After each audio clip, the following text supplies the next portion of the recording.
हमने 500 साल हिंदुओं पर हुकूमत की है। क्या अब हम उन काफिरों की हुकूमत में रहेंगे? 16 अगस्त 1946 एक ऐसी तारीख जब सिर्फ 72 घंटों के भीतर 10,000 से ज्यादा हिंदुओं को खत्म कर दिया गया। 1 लाख से भी ज्यादा लोग बेघर हो गए। सड़कें अल्लाह अकबर, हिंदुओं का खून चाहिए और लेके रहेंगे पाकिस्तान जैसे नारों से गूंज रही थी। अल्लाह के हुक्म से ये जमीन पाकिस्तान बनेगी। अल्लाहू अकबर। जब डायरेक्ट एक्शन डे के नाम पर कोलकाता की सड़कों को खून से लाल कर दिया गया, हिंदुओं के सामने उनकी बहन और बेटियों की इज्जत को तार तार कर दिया गया और इसे जिन मुस्लिम दंगाइयों ने अंजाम दिया वो कोई और नहीं, वही कन्वर्टेड मुस्लिम थे जो कुछ साल पहले ही हिंदू से मुसलमान बने थे। ये बंगाल में शुरुआत थी उस डायरेक्ट एक्शन डे की जिसके नाम पर मोहम्मद अली जिन्ना के जिहादी गुंडे बंगाल में आतंक मचा रहे थे और दंगाई भीड़ पाकिस्तान बनाने को बेताब थी, जिसे दुनिया ने नाम दिया डायरेक्ट एक्शन डे। लेकिन कलकत्ता वालों ने इसे कहा द ग्रेट कलकत्ता किलिंग्स। ये तारीख इतिहास की किताबों में सिर्फ एक दिन नहीं बल्कि एक ऐसी चीख है जो आज भी कलकत्ता की गलियों में सुनाई देती है।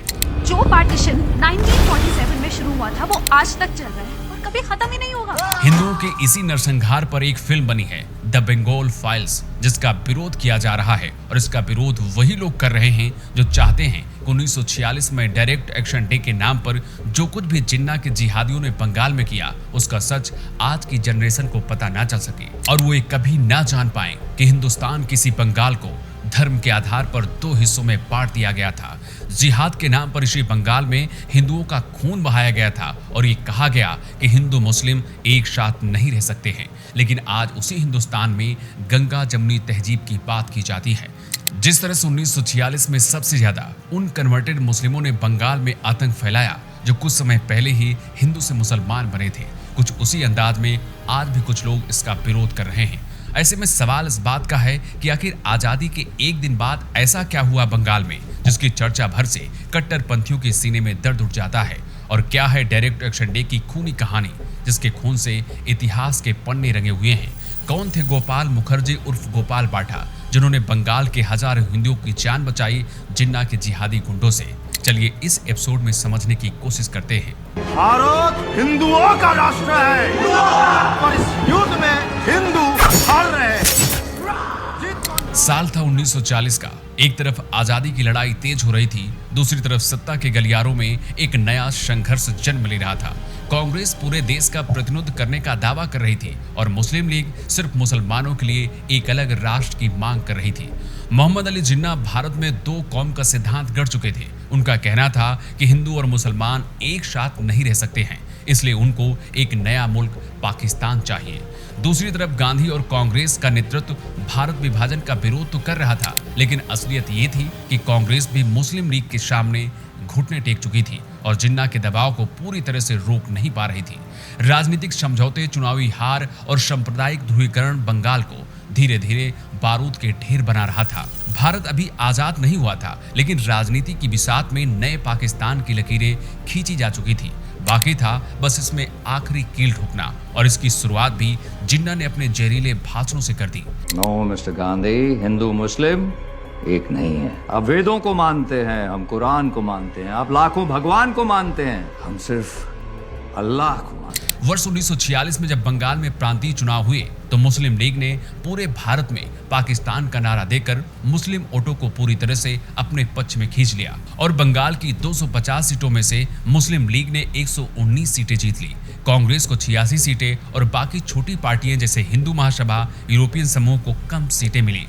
जिन्ना चाहता था कि बंगाल जैसे मुस्लिम बाहुल्य प्रांत में एक मजबूत और कट्टरवादी मुख्यमंत्री बने जो उनके पाकिस्तान मूवमेंट को जमीनी आधार दे सके, और मुस्लिम लीग की ओर से हुसैन सोहरावर्दी को मुख्यमंत्री चुना गया। हुसैन शहीद सोहरावर्दी महज एक राजनेता नहीं था बल्कि उस दौर का कट्टर विभाजनकारी मुस्लिम लीग का एक ऐसा लीडर था जो पाकिस्तान सपोर्टर था। उसकी पूरी राजनीति मुस्लिम लीग और जिन्ना के 2 राष्ट्र थ्योरी पर टिकी थी। वो खुले तौर पर कहता था कि मुसलमानों के लिए हिंदू के साथ रहना असंभव है और पाकिस्तान ही उनका अगला भविष्य है। सोहरावर्दी चाहता था कि अखंड बंगाल यानी पूरा बंगाल पाकिस्तान का हिस्सा बन जाए।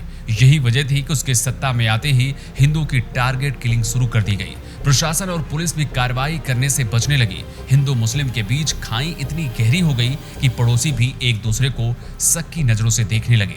1940 से 1946 तक बंगाल में बार बार छोटे बड़े दंगे हुए। कहीं दुकानों को जलाया गया, कहीं मंदिरों पर हमले हुए, तो कहीं चुन चुनकर हिंदुओं को निशाना बनाया गया।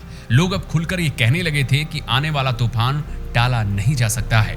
ये वही दौर था जब कांग्रेस के नेता केंद्र में अंतिम सरकार बनाने की तैयारी में थे और बंगाल विभाजन की तरफ एक कदम आगे बढ़ा चुका था। 29 जुलाई 1946 को मुस्लिम लीग काउंसिल की बैठक में जिन्ना ने यह कहा था कि अब पाकिस्तान हमारी मांग नहीं बल्कि हमारी मंजिल है। हिंदुस्तान को बांटे बिना अब कोई समझौता संभव ही नहीं है। कांग्रेस और अंग्रेजों से कोई बातचीत नहीं होगी, अब होगी सीधी कार्रवाई।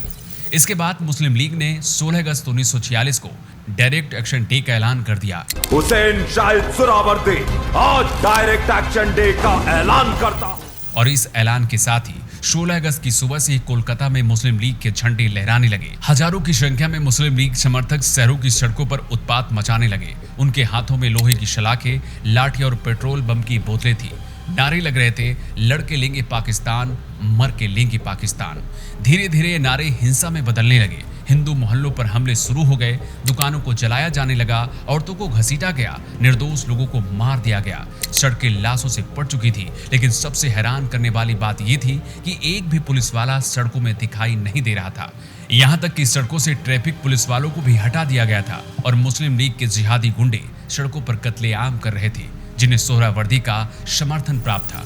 सोहरावर्दी खुद लाल बाग के पुलिस हेडक्वार्टर में बैठकर इस्लामिक दंगाइयों के विरुद्ध कोई कार्रवाई न कर सके, इसकी निगरानी कर रहा था। पुलिस को सख्त आदेश दिए गए थे कि किसी भी मुस्लिम लीग के कार्यकर्ता पर कोई कार्रवाई नहीं की जाएगी।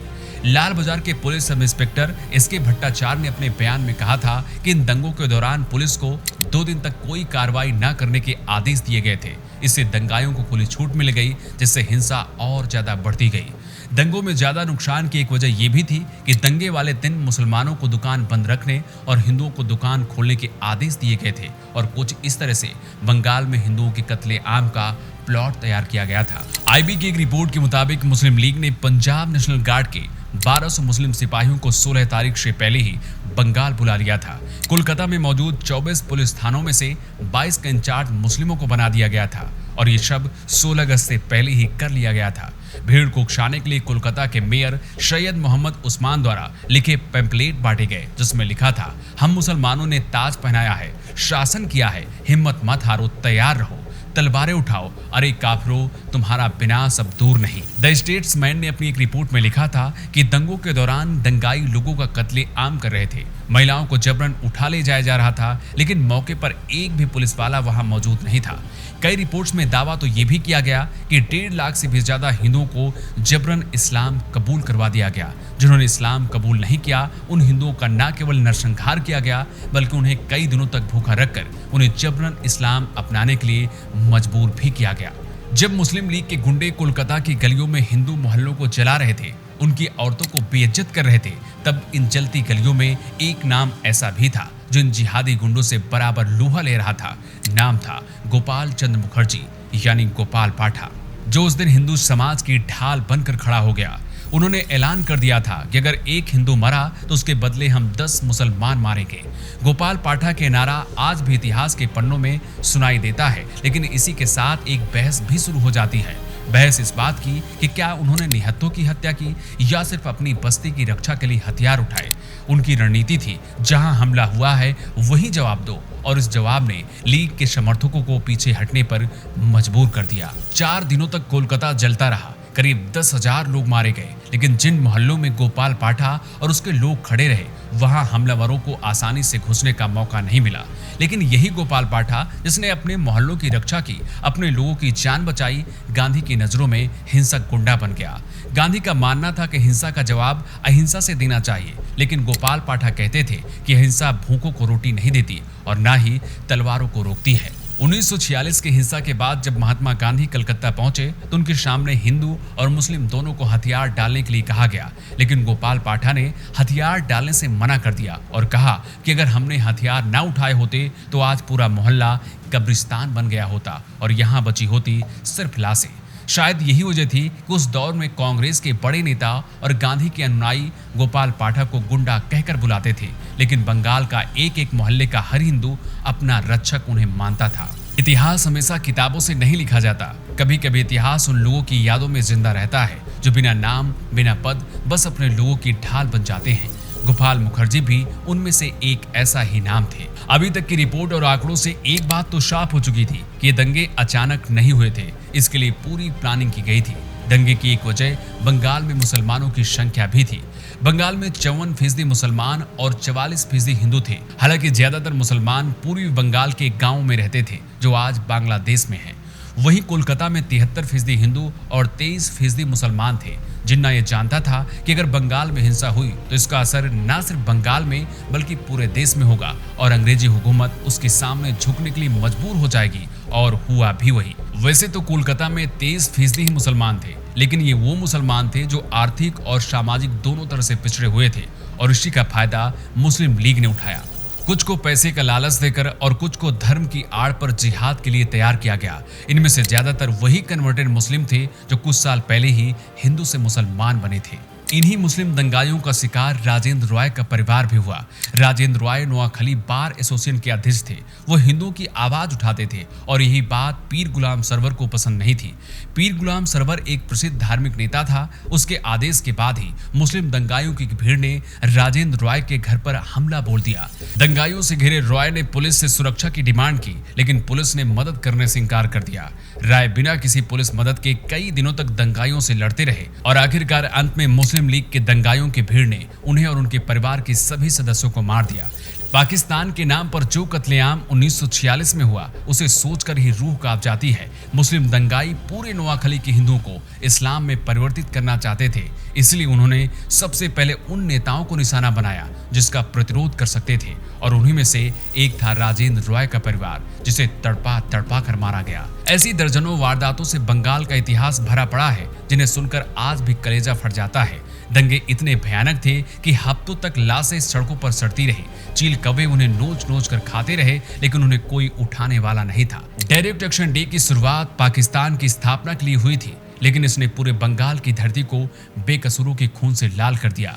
कोलकाता से शुरू हुआ हिंदुओं का ये जनसंहार सिर्फ कोलकाता तक सीमित नहीं रहा, नोआखली, बिहार, पंजाब तक फैल गया था। दंगों में इस्तेमाल किए गए नारे और अपनाए गए तरीके संकेत देते हैं कि ये सिर्फ पाकिस्तान की स्थापना की योजना का हिस्सा नहीं था।